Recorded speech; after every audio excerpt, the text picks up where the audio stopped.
이 결혼 무효로 돌려주세요. 정희의 직설적인 말에 거실이 조용해졌습니다. 어머님, 갑자기 무슨... 현우가 당황해하자 정희가 손을 들어 제지했습니다. 내 딸, 당신들 실험 대상 아니에요. 실험 대상이라니 무슨 말씀인지 모르겠군요. 강인숙이 차분하게 반박했지만 정희는 물러서지 않았습니다.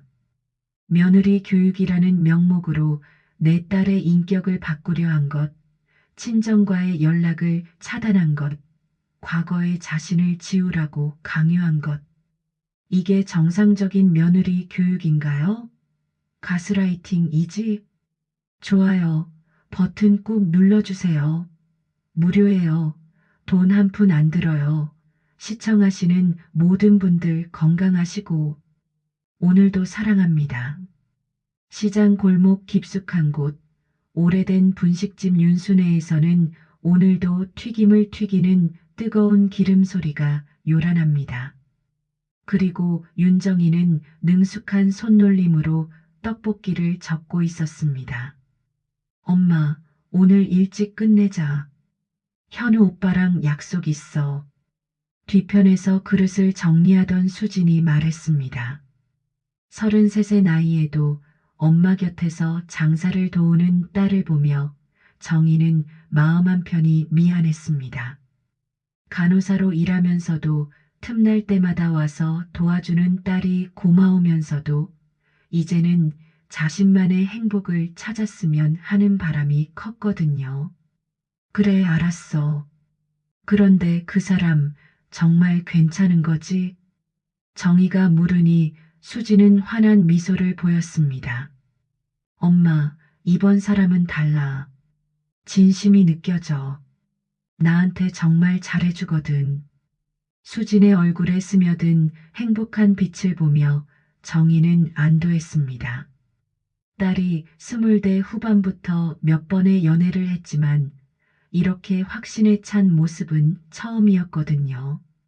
특히 간호사라는 직업 때문에 야근이 잦고 불규칙한 생활을 하는 딸을 이해해주는 남자를 만나기가 쉽지 않았는데 현우라는 사람은 달랐습니다. 그 사람 직업이 뭐라고 했지? 한의사야. 아버지가 큰 한의원을 운영하신대.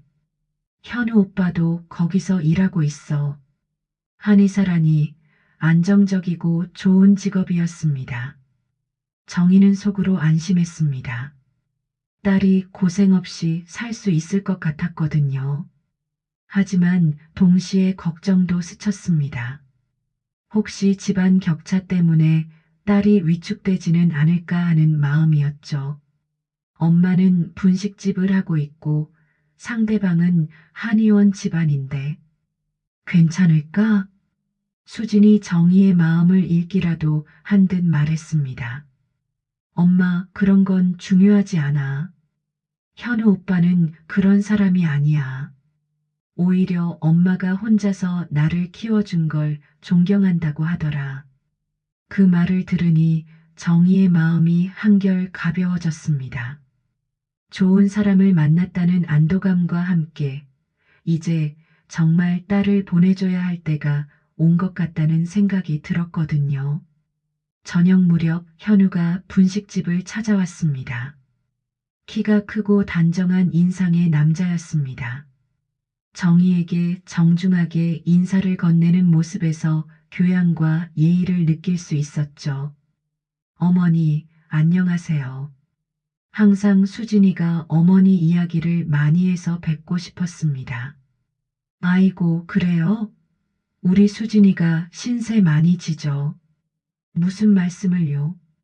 수진이는 정말 훌륭한 사람입니다.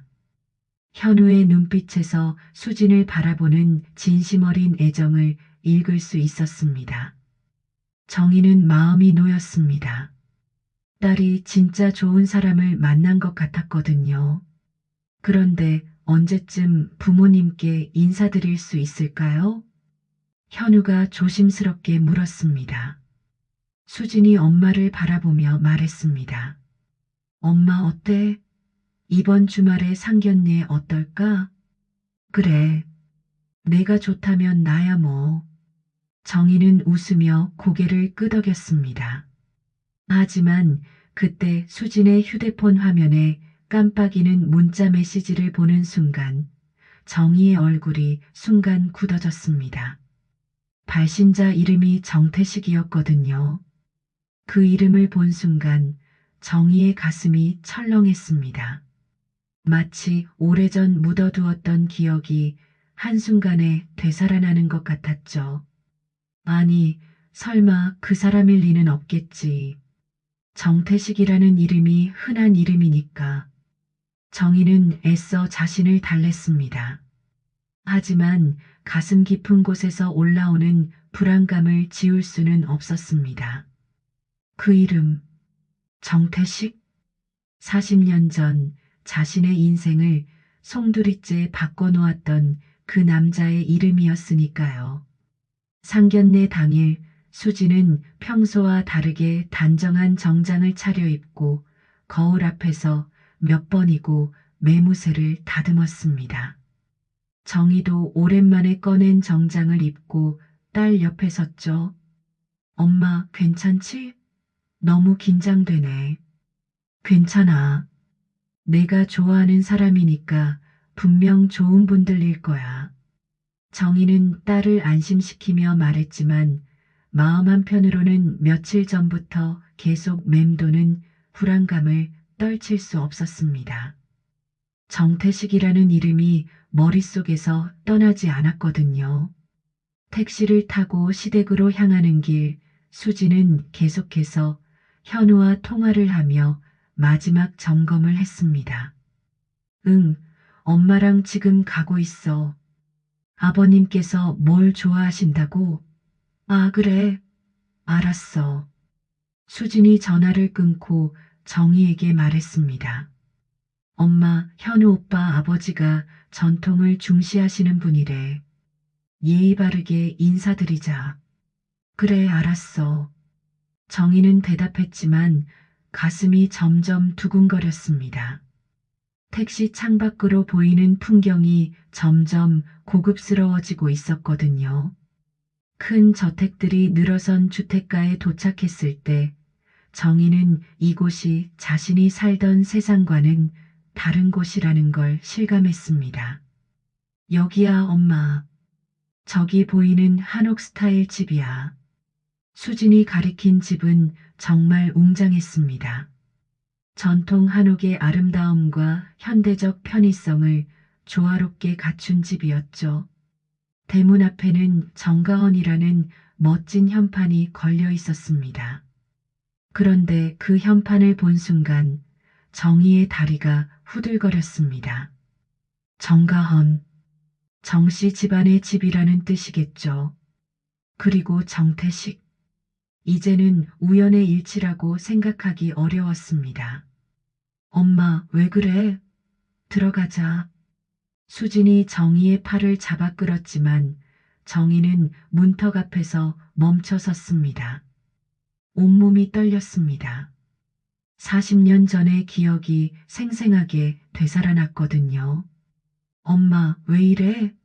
현우 오빠가 기다리고 있어. 수진아, 이 집 안 된다. 이 결혼 다시 생각해봐. 정희가 갑작스럽게 말하자 수진이 놀란 표정을 지었습니다. 엄마, 무슨 소리야? 갑자기 왜 이래? 아니야, 뭔가 잘못됐어. 느낌이 안 좋아. 말도 안 돼. 엄마, 정신 차려.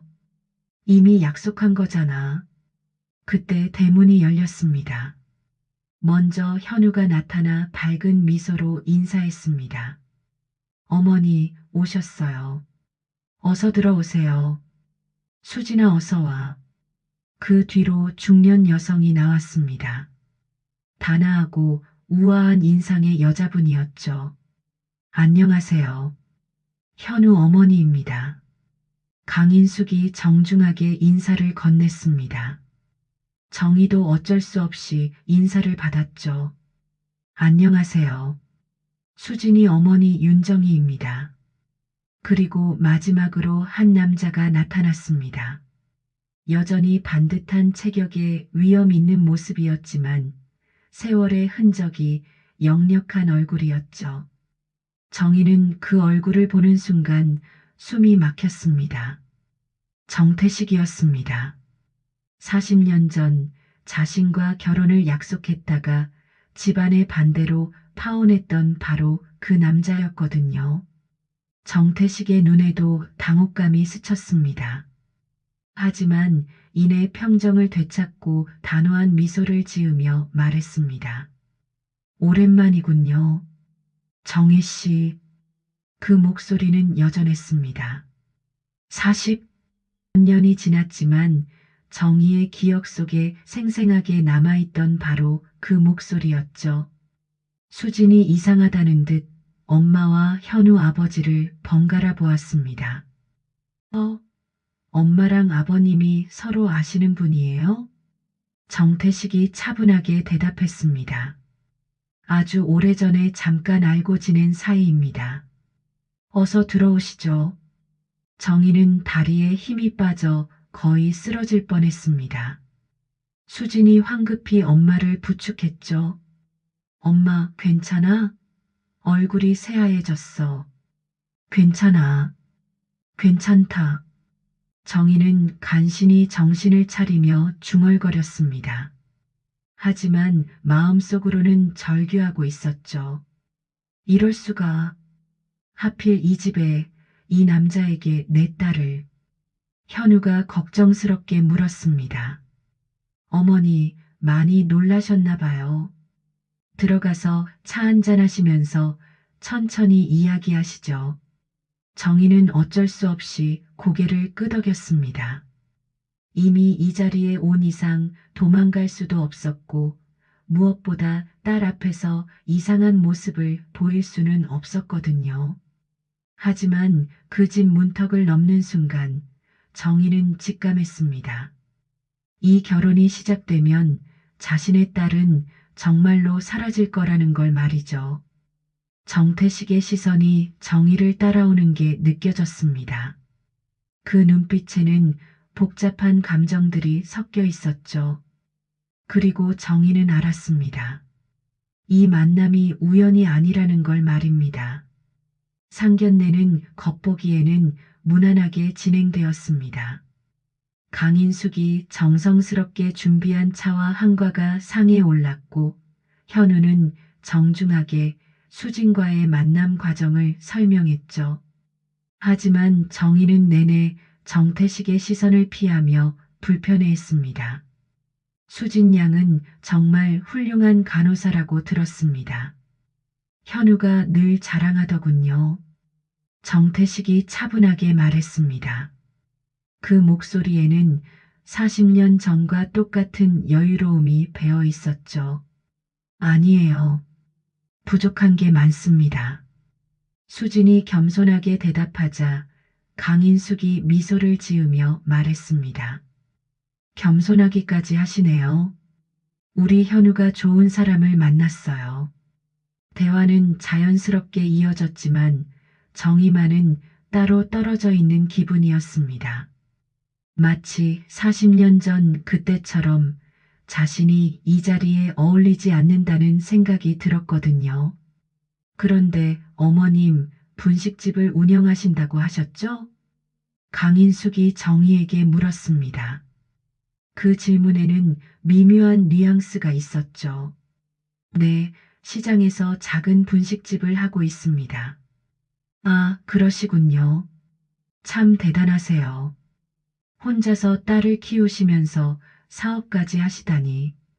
표면적으로는 칭찬이었지만 정희는 그 속에 숨겨진 의미를 읽을 수 있었습니다.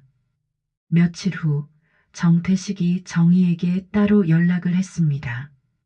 정희 씨, 잠깐 시간 있습니까? 할 이야기가 있어서요. 무슨 이야기요? 아이들 일입니다. 직접 만나서 이야기하는 게 좋겠어요. 정희는 거절하고 싶었지만 딸의 일이라는 말에 어쩔 수 없이 만나기로 했습니다.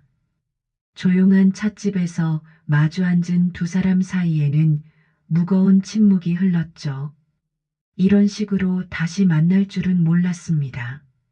정태식이 먼저 입을 열었습니다. 저도 마찬가지입니다. 하지만 이미 지난 일이니까. 그렇죠. 우리 일은 이미 끝난 일이고, 이제는 아이들의 미래를 생각해야죠. 정태식의 말에 정희는 불안감을 느꼈습니다. 뭔가 계산된 듯한 느낌이 들었거든요. 수진이는 정말 좋은 아이입니다. 현우도 무척 좋아하고요. 고맙습니다. 다만 우리 집은 전통을 중시하는 집안이라 며느리가 되려면 그에 맞는 준비가 필요합니다. 정희의 가슴이 철렁했습니다. 무슨 준비 말씀이신지. 결혼 전에 우리 집에서 석 달 정도 생활하면서 집안의 전통과 예법을 익히는 시간을 갖는 게 어떨까 싶어서요. 그게 무슨 며느리 수업이라고 보시면 됩니다. 우리 집안 대대로 내려오는 전통이거든요. 정희는 즉시 반대했습니다. 그럴 필요 없습니다. 수진이는 이미 충분히 예의 바른 아이예요. 물론 그렇습니다. 하지만 우리 집은 조금 특별해서요. 집안의 화목을 위해서는 꼭 필요한 과정입니다. 정태식의 어조는 부드러웠지만 단호했습니다. 정희는 거부감이 들었지만 딸의 행복을 위해서는 어쩔 수 없다고 생각했죠. 그날 저녁 수진이 분식집으로 와서 엄마에게 말했습니다. 엄마, 현우 오빠 집에서 제안이 왔어. 결혼 전에 잠깐 같이 살면서 집안일을 배우자고 하는데 어떻게 생각해? 정희는 마음이 무거웠지만 딸의 밝은 표정을 보고 차마 반대할 수 없었습니다. 내가 힘들지 않겠니? 괜찮아. 오히려 미리 적응하는 게 좋을 것 같아. 그리고 현우 오빠도 같이 있으니까 외롭지 않을 거야. 결국 수지는 시댁에서 생활하기 시작했습니다. 처음 며칠은 전화로 안부를 주고받았죠. 엄마, 여기 정말 좋아. 어머님도 친절하시고 집도 너무 예뻐. 하지만 일주일이 지나자 수진의 목소리가 달라지기 시작했습니다. 엄마, 좀 바빠서 자주 연락 못 드릴 것 같아. 배울 게 너무 많아서. 그래도 너무 무리하지 마라. 응, 알겠어. 그런데 엄마, 왜? 앞으로 연락 좀 자제해줘. 이 집에선 며느리가 친정과 너무 자주 연락하는 걸 그리 좋아하지 않는데. 정희는 충격을 받았습니다. 수진이 이런 말을 할 줄은 몰랐거든요.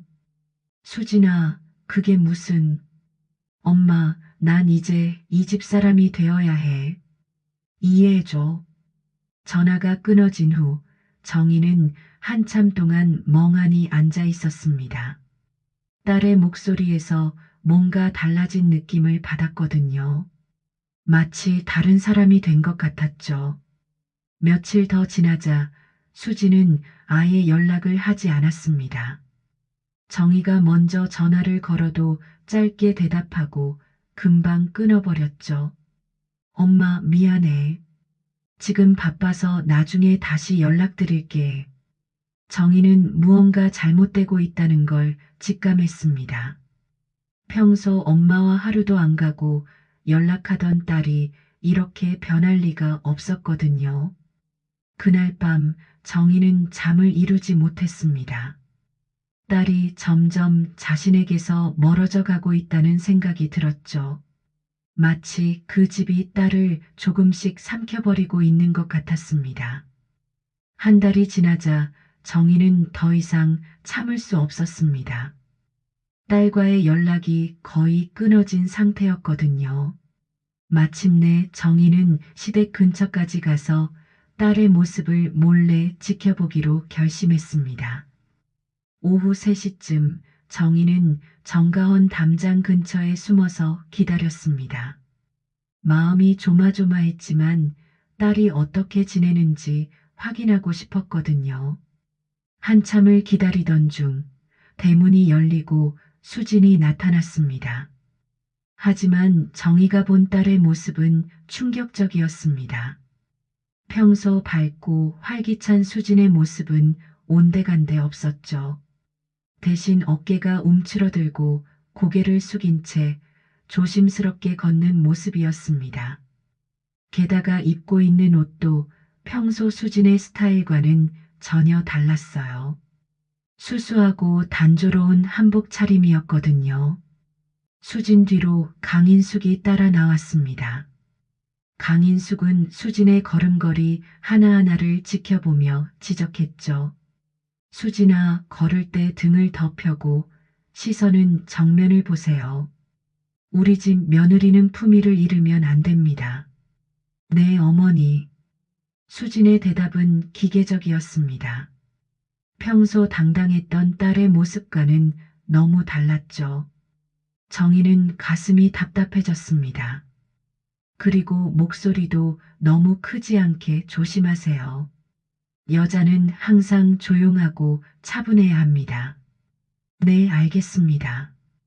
두 사람이 사라진 후 정희는 한참 동안 그 자리에 서 있었습니다.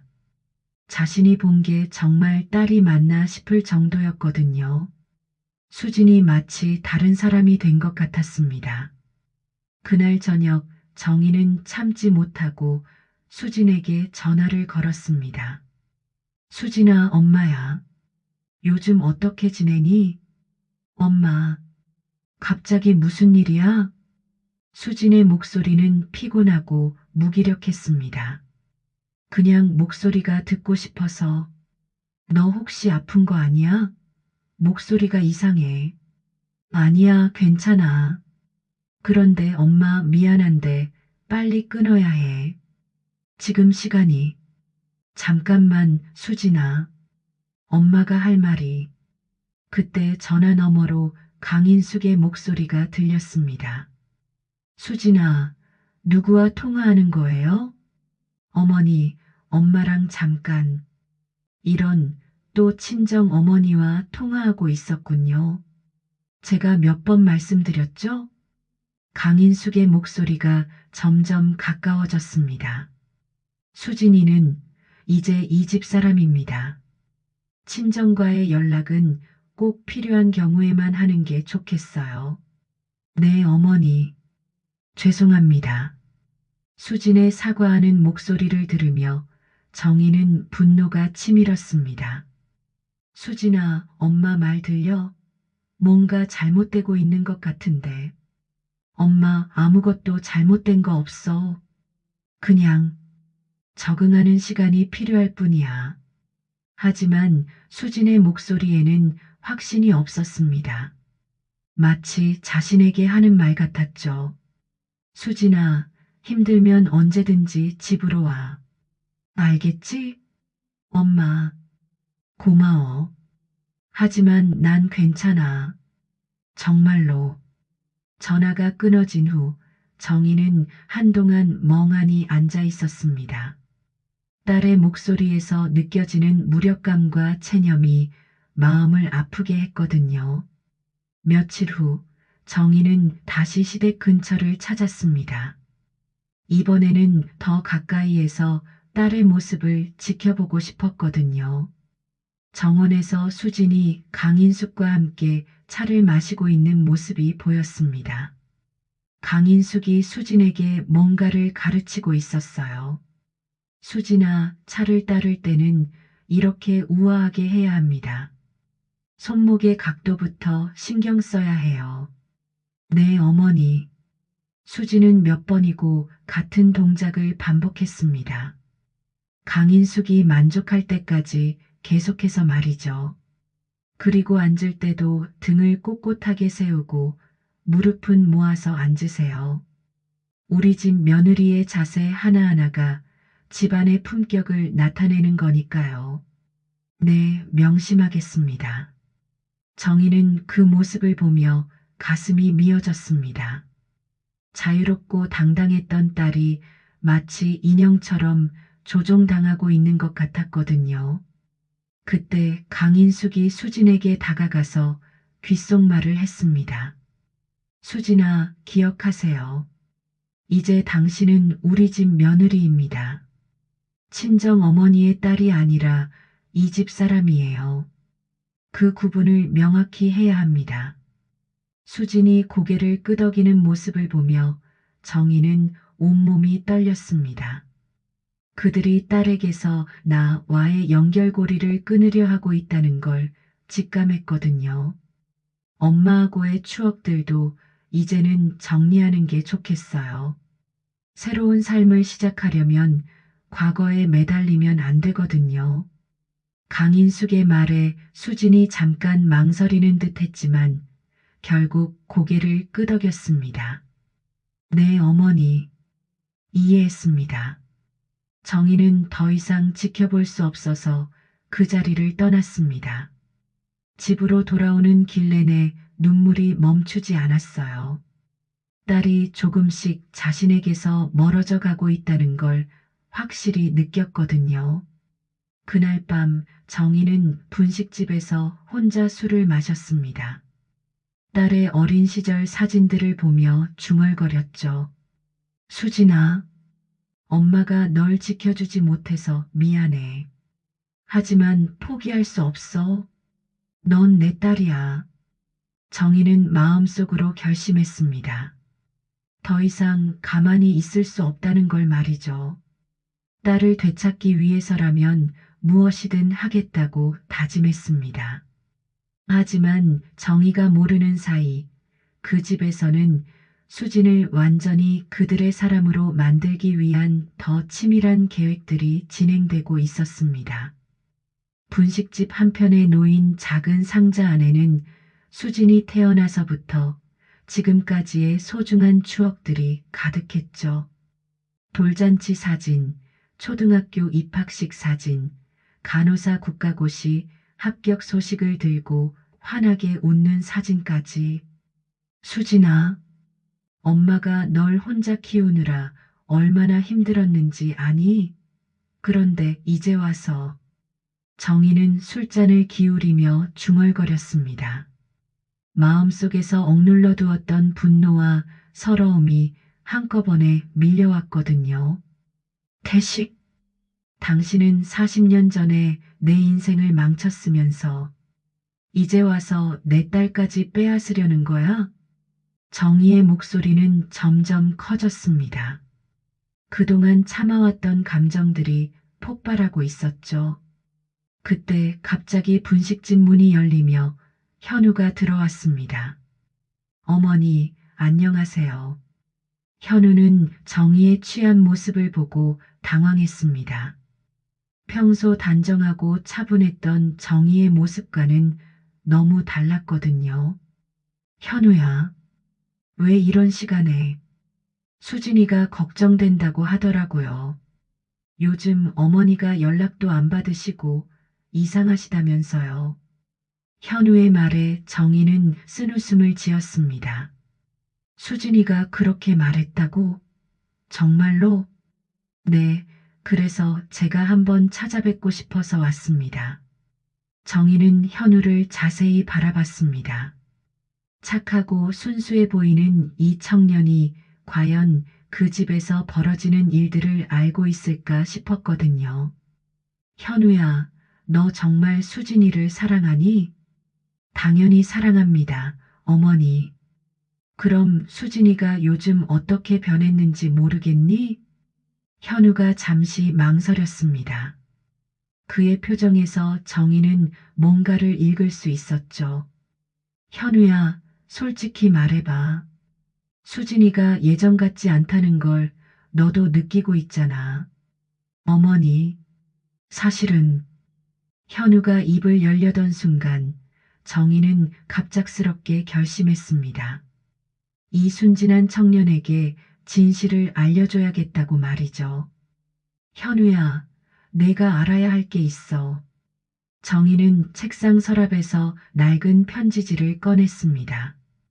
40년 전 정태식이 보낸 마지막 편지였죠. 이걸 읽어봐. 현우는 의아한 표정으로 편지를 받아들었습니다. 편지를 읽어 내려가던 현우의 얼굴이 점점 굳어졌어요. 정희에게 미안합니다. 우리 결혼은 불가능합니다.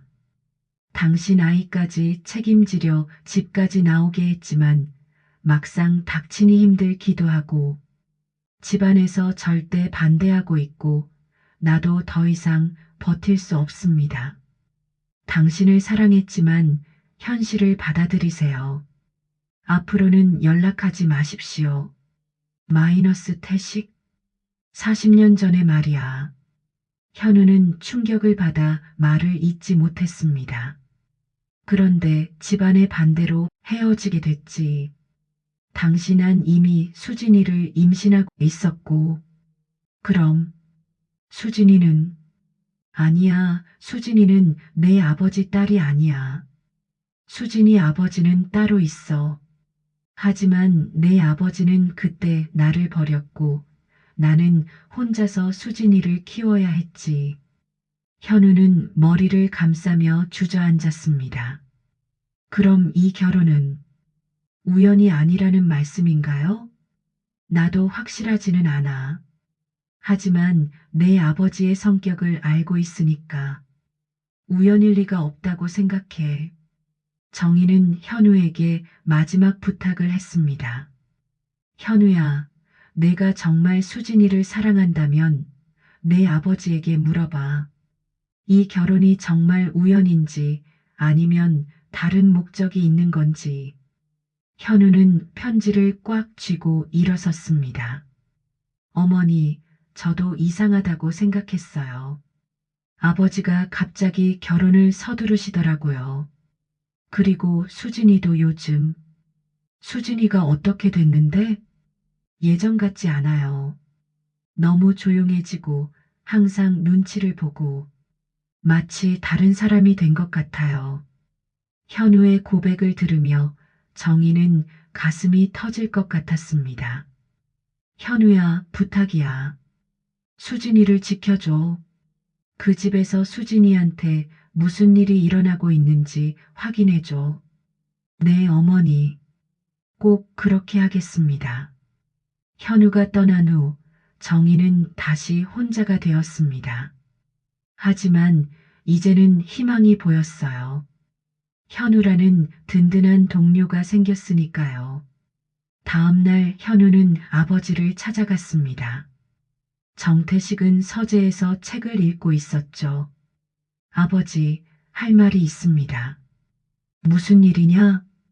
현우는 편지를 내밀었습니다. 이게 뭐죠? 정태식이 편지를 보는 순간 그의 얼굴이 굳어졌습니다. 이걸 어디서 구했니? 수진이 어머니께서 주셨습니다. 정말인가요? 어머니와 과거에 그런 일이 있었던 게 정태식은 한참 동안 침묵했습니다. 그리고 조용히 대답했죠. 그건 오래전 일이다. 그럼 이 결혼도 우연이 아닌 건가요? 현우야, 내가 알 필요 없는 일이다. 그냥 수진이와 행복하게 살면 되는 거 아니냐? 아버지, 수진이가 요즘 이상해요. 예전 같지 않아요. 그건 우리 집에 적응하는 과정이다. 시간이 지나면 괜찮아질 거야. 현우는 아버지의 차가운 반응에 실망했습니다. 그리고 확신했죠. 이 모든 일이 계획된 일이라는 걸 말입니다. 그날 밤 현우는 수진을 찾아갔습니다. 수진은 방에서 혼자 앉아 멍하니 창밖을 바라보고 있었어요. 수진아, 괜찮아? 현우 오빠, 나 이상한 것 같아. 요즘 자꾸 엄마 생각이 나는데 연락하면 안 된다고 하니까. 수진의 목소리에는 깊은 혼란이 배어 있었습니다. 현우는 수진의 창백한 얼굴을 보며 가슴이 아팠습니다. 평소 활기차고 당당했던 수진이 이렇게 위축된 모습을 보인 적이 없었거든요. 수진아, 엄마한테 연락하고 싶으면 해도 돼. 누가 뭐라고 해도 상관없어. 안 돼. 어머님이 그러시는데 며느리는 친정과 거리를 두는 게 맞다고. 나도 이제 이 집 사람이니까 그렇게 해야 한다고. 수진의 목소리는 점점 작아졌습니다. 마치 자신을 설득하려는 것 같았죠. 수진아, 넌 여전히 너야. 이 집에 온다고 해서 내가 변할 필요는 없어. 하지만 어머님이 말씀하시길 예전에 나는 버리고 새로운 나로 태어나야 한다고. 현우는 충격을 받았습니다. 어머니가 수진에게 그런 말을 했다는 게 믿어지지 않았거든요. 그때 갑자기 수진이 머리를 감싸며 주저앉았습니다. 머리가 너무 아파. 요즘 계속 이래. 수진아, 괜찮아? 병원에 가보자. 아니야, 괜찮아. 그냥 좀 피곤한 것 같아. 하지만 수진의 얼굴은 점점 더 창백해졌습니다. 현우가 부축하려던 순간 수진이 그대로 쓰러졌어요. 수진아, 수진아. 현우는 황급히 수진을 병원으로 데려갔습니다. 응급실에서 검사를 받은 결과 의사는 심각한 표정으로 말했죠. 극심한 스트레스와 영양실조, 그리고 수면 부족으로 인한 신경쇠약 증세입니다. 정신적 충격이 상당히 큰 것 같은데 혹시 최근에 큰 변화가 있었나요? 현우는 할 말을 잃었습니다. 그제야 수진이 얼마나 힘들어하고 있었는지 깨달았거든요. 병원에서 연락을 받은 정희는 급히 달려왔습니다. 병실에서 의식을 잃고 누워있는 딸을 보는 순간 정희는 무너져 내렸어요. 수진아, 엄마가 왔어. 괜찮아. 이제 괜찮아. 정희는 딸의 손을 붙잡고 오열했습니다. 수진의 손은 너무 말랐고 차가웠어요. 몇 시간 후 수진이 눈을 떴습니다. 정희를 보자 수진의 눈에서 눈물이 흘러내렸죠. 엄마. 그래, 수진아. 엄마 여기 있어. 엄마 미안해. 나 머리가 이상해졌어. 뭐가 옳은 건지 모르겠어. 수진의 목소리는 떨렸습니다. 왜 말 안 했어? 그 집이 너를 이렇게 만드는지. 엄마, 나도 처음엔 적응하려고 노력했어. 그런데 자꾸만 내가 아닌 다른 사람이 되라고 하는 거야. 내 생각, 내 말투, 내 옷차림. 심지어 엄마와의 추억까지 지우라고 해.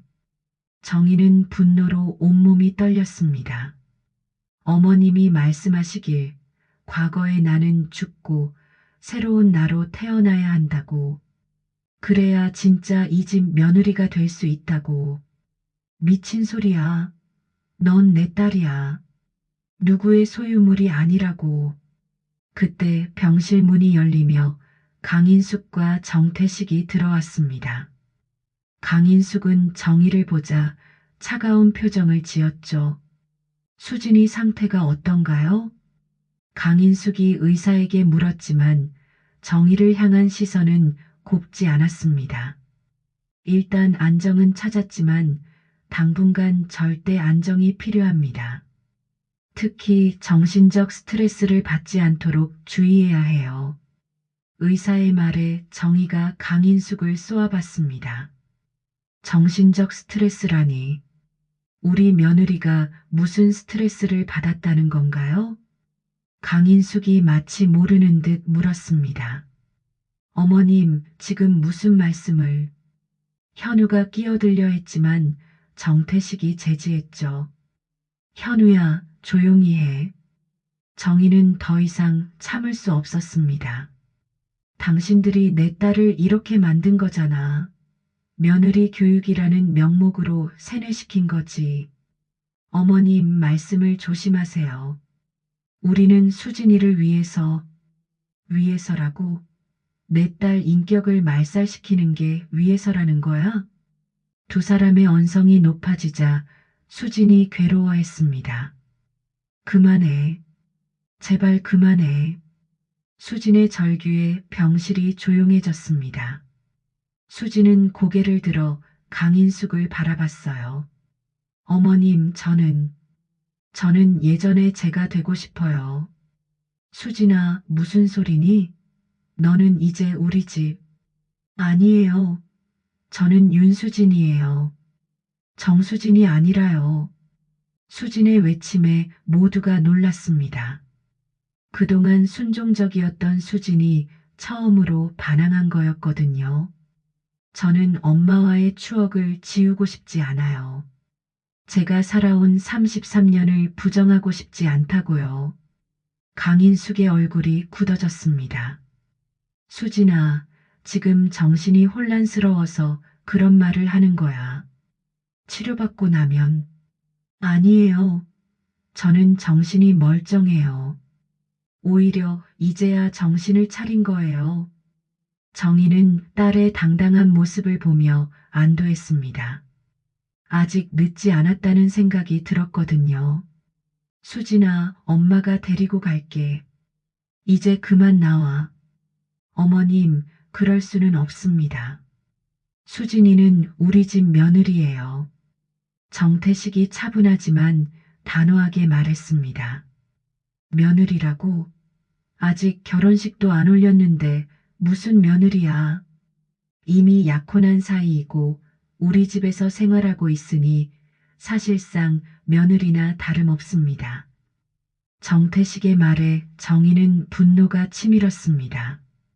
정태식, 당신 정말 비겁해. 40년 전에도 그랬고 지금도 그래. 그 순간 병실 안에 긴장감이 감돌았습니다. 현우가 아버지를 바라보며 물었죠. 아버지, 정말 그런 일이 있었던 건가요? 정태식은 잠시 침묵했다가 차갑게 대답했습니다. 그건 과거 일이다. 지금과는 상관없어. 하지만 현우는 더 이상 아버지를 믿을 수 없었습니다. 그리고 결심했죠. 수진을 지켜야겠다고 말입니다. 수진이 퇴원한 지 사흘 후 정희는 마침내 결심을 굳혔습니다. 더 이상 가만히 있을 수 없었거든요. 정희는 정장을 차려입고 정가원으로 향했습니다. 이번에는 당당하게 정문으로 들어갔죠. 어머님, 갑자기 무슨 일이세요? 대문을 연 강인숙이 놀란 표정을 지었습니다. 정희의 단호한 표정에서 심상치 않음을 느꼈거든요. 이야기할 게 있습니다. 가족회의를 열어주세요. 가족회의라니. 무슨 말씀인지. 수진이와 현우, 그리고 정태식까지 모두 모여서 이야기해야 할 일이 있어요. 정희의 목소리에는 물러설 수 없다는 의지가 담겨 있었습니다. 강인숙은 어쩔 수 없이 모두를 거실로 불렀죠. 거실에 모인 사람들 사이에는 무거운 긴장감이 흘렀습니다. 정희는 소파에 앉은 수진을 바라봤어요. 여전히 창백하고 위축된 모습이었지만 그래도 병원에서보다는 나아 보였습니다. 무슨 이야기를 하려는 거죠? 정태식이 먼저 입을 열었습니다.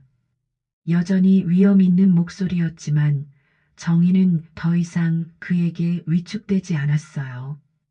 이 결혼 무효로 돌려주세요. 정희의 직설적인 말에 거실이 조용해졌습니다. 어머님, 갑자기 무슨... 현우가 당황해하자 정희가 손을 들어 제지했습니다. 내 딸, 당신들 실험 대상 아니에요. 실험 대상이라니 무슨 말씀인지 모르겠군요. 강인숙이 차분하게 반박했지만 정희는 물러서지 않았습니다. 며느리 교육이라는 명목으로 내 딸의 인격을 바꾸려 한 것, 친정과의 연락을 차단한 것, 과거의 자신을 지우라고 강요한 것. 이게 정상적인 며느리 교육인가요? 가스라이팅이지? 정의의 말 하나하나가 전곡을 찔렀습니다. 강인숙의 표정이 미묘하게 변했죠. 우리는 수진이가 이 집에 잘 적응할 수 있도록 도움을 준 것뿐입니다. 도움이라고요?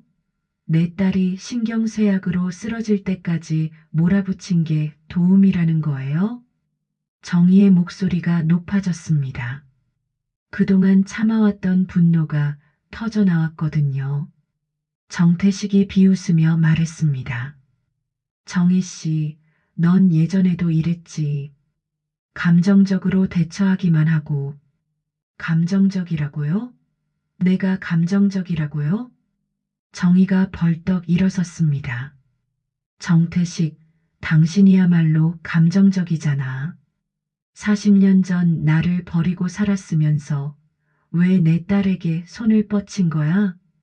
무슨 소리를. 이 결혼이 우연이라고 생각해? 수진이가 우연히 현우를 만났다고? 말도 안 되는 소리 하지 마. 정의의 폭로에 현우가 아버지를 쳐다봤습니다. 아버지, 정말 그런 건가요? 이 결혼을 계획한 건가요? 정태식은 한참 침묵하다가 천천히 입을 열었습니다. 그렇다. 그 한마디에 거실이 충격에 휩싸였습니다. 수진이 얼굴을 가리며 흐느꼈고 현우는 아버지를 믿을 수 없다는 표정을 지었죠. 아버지, 왜 그런 일을. 현우야, 넌 아직 어려서 모르겠지만 세상에는 반드시 정리해야 할 일들이 있다. 정태식의 목소리는 차가웠습니다. 정리해야 할 일이라고? 내 딸이 당신의 정리 대상이라는 거야? 정희가 분노로 떨었습니다. 정희 씨, 넌 예전에도 우리 집안에 어울리지 않았어. 그리고 지금도 마찬가지야. 어울리지 않는다고? 그럼 내 딸은 어때? 내 딸도 당신 집안에 어울리지 않는다는 거야? 수진이는 다르다. 수진이는 우리가 잘 길들일 수 있어. 정태식의 말에 현우가 충격을 받았습니다. 길들인다고요? 사람을 길들인다는 게 무슨 말씀이세요? 현우야, 결혼이라는 건 서로 맞춰가는 과정이다. 특히 며느리는 시댁 문화에 맞춰야 하는 거고. 하지만 수진이를 완전히 다른 사람으로 만들려고 하시잖아요. 현우의 항변에 정태식이 차갑게 웃었습니다. 그래야 이 집에서 행복하게 살 수 있으니까. 당신들이 생각하는 행복이란 게 뭐예요? 정의가 울분을 토했습니다. 내 딸의 개성과 자아를 모두 지우고 당신들이 원하는 모습으로 만드는 게 행복이라는 거예요? 그때 수진이 고개를 들었습니다. 눈물로 젖은 얼굴이었지만 그 눈빛에는 확고한 의지가 있었죠. 저는 이 결혼 안 할 거예요. 수진의 선언에 모두가 놀랐습니다. 수진아, 현우가 안타까운 목소리로 불렀지만 수진은 흔들리지 않았습니다. 현우 오빠 미안해요. 오빠는 좋은 사람이지만 이 집은 저랑 맞지 않아요. 수진아, 현우가 간절하게 말했지만 수진은 고개를 저었습니다. 아니에요. 저는 제가 누구인지 잊고 싶지 않아요. 제 엄마와의 추억도 지우고 싶지 않고요. 강인숙이 차가운 표정으로 말했습니다. 수진아, 지금 감정적으로 그런 말을 하는 거야.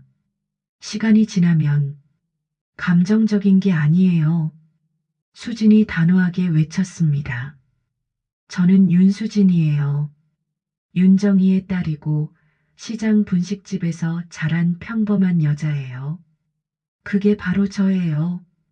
정희는 딸의 당당한 모습을 보며 눈물을 흘렸습니다. 드디어 딸이 자신을 되찾았다는 안도감이 밀려왔거든요. 그때 현우가 일어서서 수진의 손을 잡았습니다. 수진아, 나도 같이 나갈게. 현우야. 정태식이 아들을 부르며 일어섰지만 현우는 뒤돌아보지 않았습니다. 아버지, 저는 수진이를 사랑해요. 있는 그대로의 수진이를요. 억지로 바꾸려는 수진이가 아니라 현우와 수진이 손을 잡고 거실을 나서는 모습을 보며 정희는 마침내 승리했다는 생각이 들었습니다. 정태식은 분노로 떨면서 소리쳤습니다. 현우야, 지금 당장 돌아와. 하지만 현우는 돌아보지 않았습니다. 대신 수진과 함께 정희에게 다가와 깊이 인사했죠. 어머님, 죄송합니다. 그리고 감사합니다. 한 달 후 시장 골목 윤순의 분식집은 예전보다 더 활기가 넘쳤습니다. 정희와 수진 모녀가 함께 장사를 하는 모습이 정겨웠거든요. 수진은 긴 머리를 단발로 싹둑 자르고 소박한 앞치마를 두른 채 환한 미소를 지으며 손님들을 맞았습니다. 어서 오세요. 뭐 드릴까요? 예전에 밝고 당당한 수진의 모습이 완전히 되돌아왔습니다. 손님들도 수진의 변화된 모습을 반겨했죠. 수진아, 요즘 표정이 훨씬 좋아 보인다. 결혼 준비 때문에 스트레스 받았었나 보네. 단골 할머니가 웃으며 말했습니다. 네, 할머니. 이제 마음이 편해졌어요. 수진이 대답하며 떡볶이를 정성스럽게 담아드렸습니다. 정희는 그런 딸의 모습을 보며 흐뭇해했어요. 엄마, 내가 예전에 차갑게 굴었을 때 정말 마음 아팠지? 점심 손님들이 끝난 후 수진이 엄마에게 조심스럽게 물었습니다. 그때는 내가 아니었어. 그 집에서 널 그렇게 만든 거니까 내 잘못이 아니야. 정희가 딸의 머리를 쓰다듬으며 말했습니다. 엄마, 미안해. 그리고 고마워. 나를 포기하지 않고 끝까지 지켜줘서. 바보야, 엄마가 널 포기할 리가 있니? 넌 내 딸인데. 두 사람이 따뜻하게 웃고 있을 때 분식집 문이 열리며 현우가 들어왔습니다.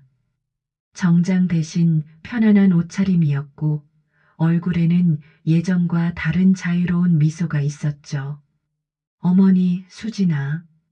현우야, 어서 와. 오늘은 일찍 끝났네. 정희가 반갑게 맞았습니다. 현우는 이제 정희에게 진짜 아들 같은 존재가 되었거든요. 네, 오늘부터 새로운 한의원에서 일하게 되었어요. 제가 원하는 방식으로 환자들을 치료할 수 있는 곳이에요. 현우는 아버지의 한의원을 나와 작은 동네 한의원에서 새롭게 시작했습니다.